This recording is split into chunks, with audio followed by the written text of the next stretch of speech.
Alright, I decided I'm going to do some canning. I am making mustard pickles today.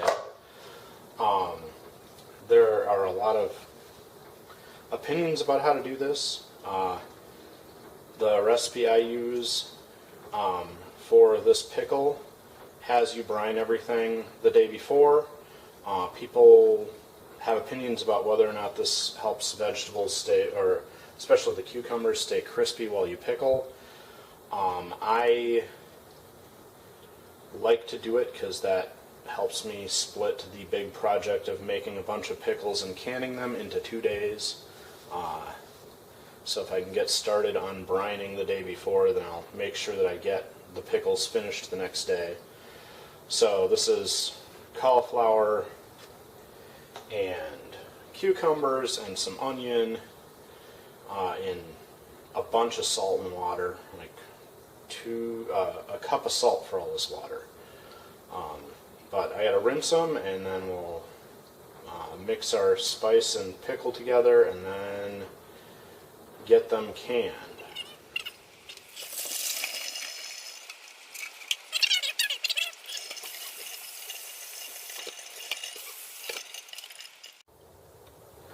Alright, so the pickling for this is a bunch of vinegar.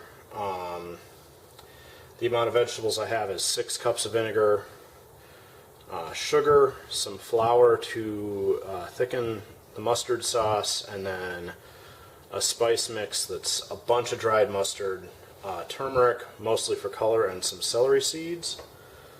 And this is a style of pickle that you used to be able to buy in grocery stores in New England, and then the last time I visited New Hampshire, they didn't have any, so I started trying to make my own at home. Today I don't have my big pot clean, so I'm gonna cook this up in the Instant Pot. There. I put all my rinsed vegetables in my Instant Pot, and I'm gonna start with a bunch of vinegar and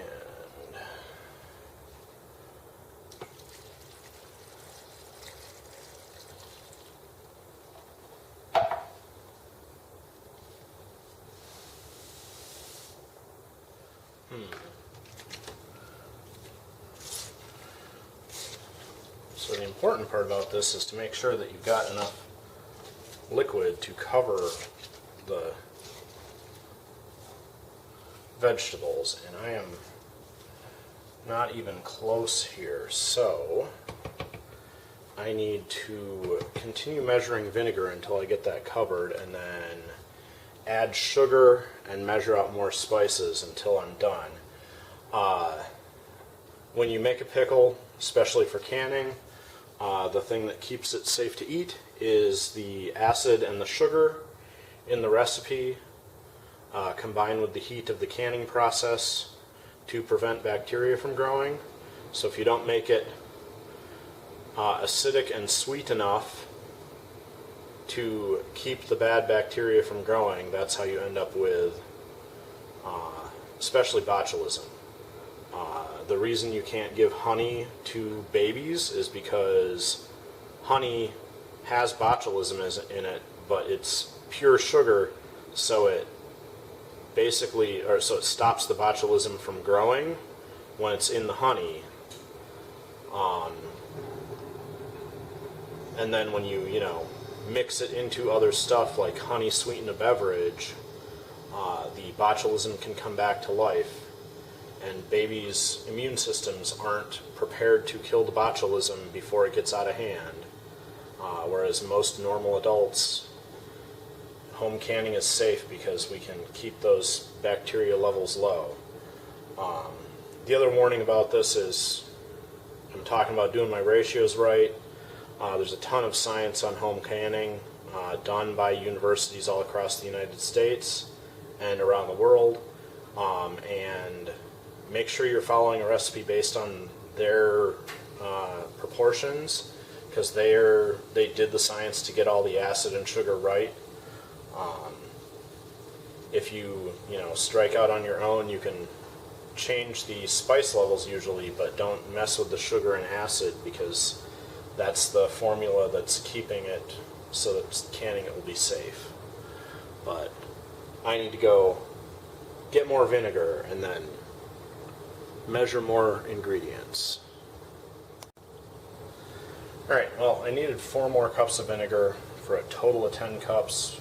My note on my recipe said that for the 6 quarts of veggies I wouldn't need that much, so I don't know why my note was off, but that means a lot more sugar here, and like 2 cups of mustard seed flour total, and need to turn this on to heat a bit and stir it up, and then simmer it until it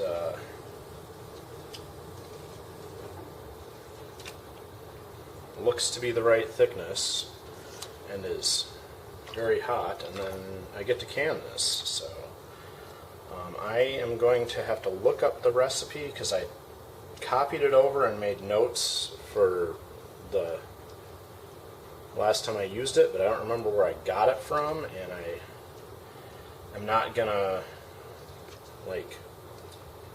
share it myself until I double check that I know where it came from, so I can give people a reference, because again, home canning, what makes it safe is following a good recipe from a reputable source, and I would like to give a reference for this before I just tell people to use it. So, but mustard pickles, like I said, they're something I kind of like, and they used to be something that I could get when I visited New England, and now I have to make my own, so that's where we're at. It's time to prep jars. I have a bunch of glass jars, and I just have to wash these in hot water with soap and then rinse them thoroughly. You don't want the soap to be left in the jars and make things taste weird, but the nice thing about washing jars for home canning is unlike, say, home brewing, when you wash these, like, you're cleaning everything, but you don't have to absolutely destroy all the bacteria and sterilize everything, because we are washing them to create an environment where we're not growing any bacteria or anything. So, whereas in home brewing, you're washing stuff to get ready to grow the bacteria you want, which means you have to be a lot more careful about absolute sanitation as opposed to very good home cleaning and sanitation practices. The other thing is, when I finish washing and rinsing each of these thoroughly, I am going to store them upside down so that nothing falls in them to contaminate anything. And before I fill the jars, I'm boiling water to do the canning step for water bath canning. I do boil my jars, so I wash them, rinse them, store them upside down, and then boil them. And I've seen a lot of people that, give over-the-top instructions for sanitizing glassware to home can, but I have never had an issue with that, and certainly back when home canning was invented in the late 1800s, nobody was doing that level of sanitation or sanitizing back then. So,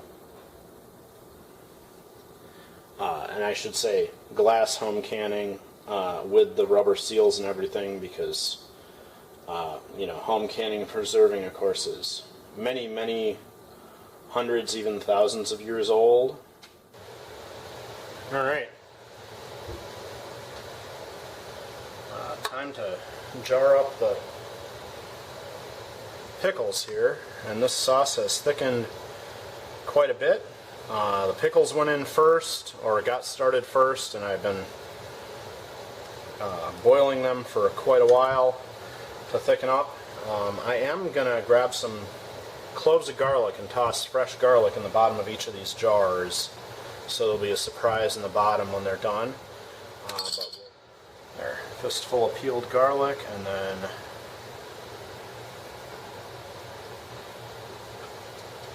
let's dish these up. I've got quart jars to start with, and I'm gonna fill the big jars until I get near the bottom, and then I will fill small jars. Same deals with the jam. You're going for the tiny bit of headspace, ½ inch or so, and when you've got big chunks,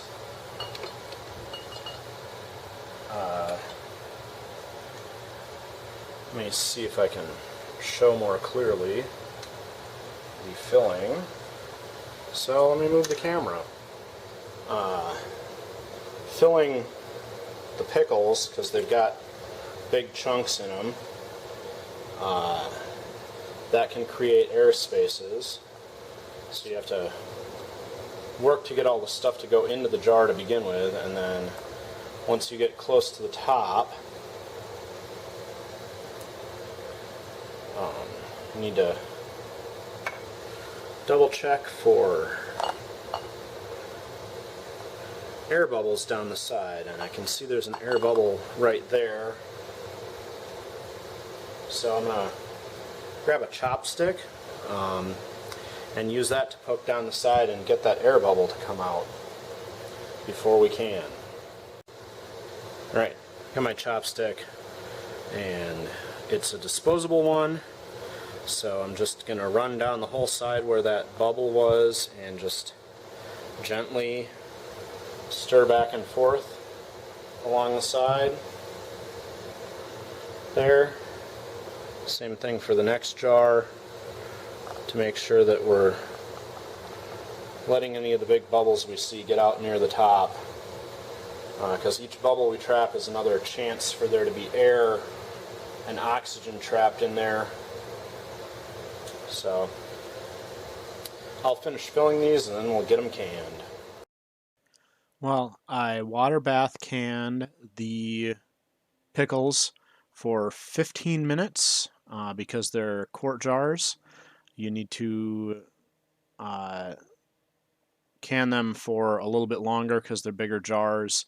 The point of canning, of course, is to make sure that you get everything inside back up to boiling water temperature, and then the steam inside the jars displaces oxygen. So everything turned out really well, as you can see from this photo.